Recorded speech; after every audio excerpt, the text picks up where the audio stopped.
1 Kings chapter 19. Now Ahab told Jezebel everything that Elijah had done and how he had killed all the prophets with the sword. So Jezebel sent a messenger to Elijah, saying, "May the gods deal with me and ever so severely if by this time tomorrow I do not make your life like the lives of those you killed." And Elijah was afraid and ran for his life.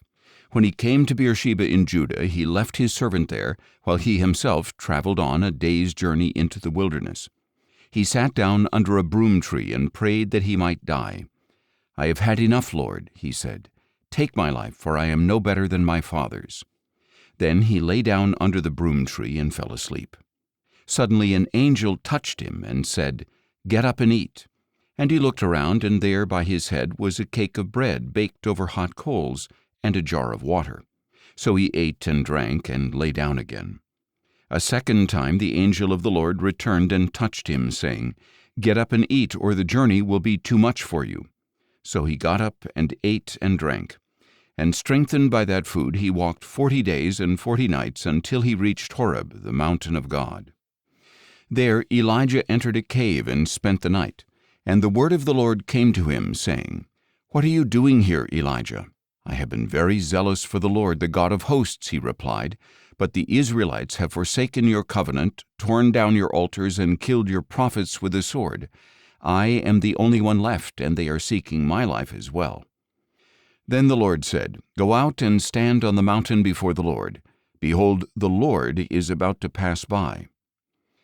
And a great and mighty wind tore into the mountains and shattered the rocks before the Lord.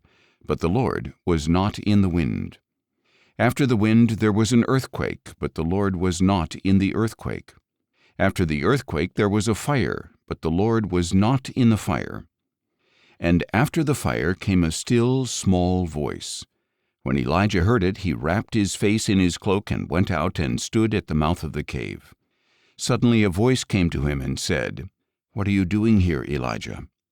"I have been very zealous for the Lord, the God of hosts," he replied.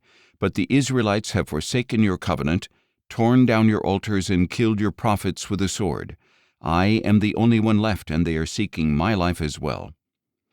Then the Lord said to him, "Go back by the way you came, and go to the desert of Damascus. When you arrive, you are to anoint Hazael as king over Aram.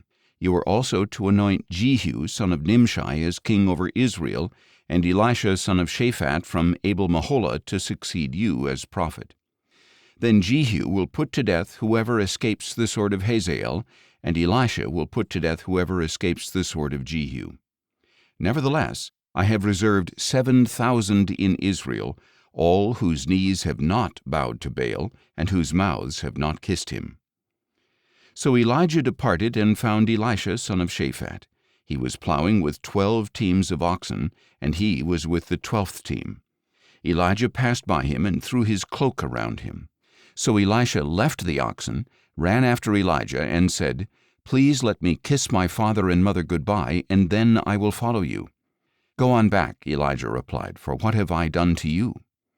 So Elisha turned back from him, took his pair of oxen, and slaughtered them. With the oxen's equipment he cooked the meat and gave it to the people, and they ate. Then he set out to follow and serve Elijah.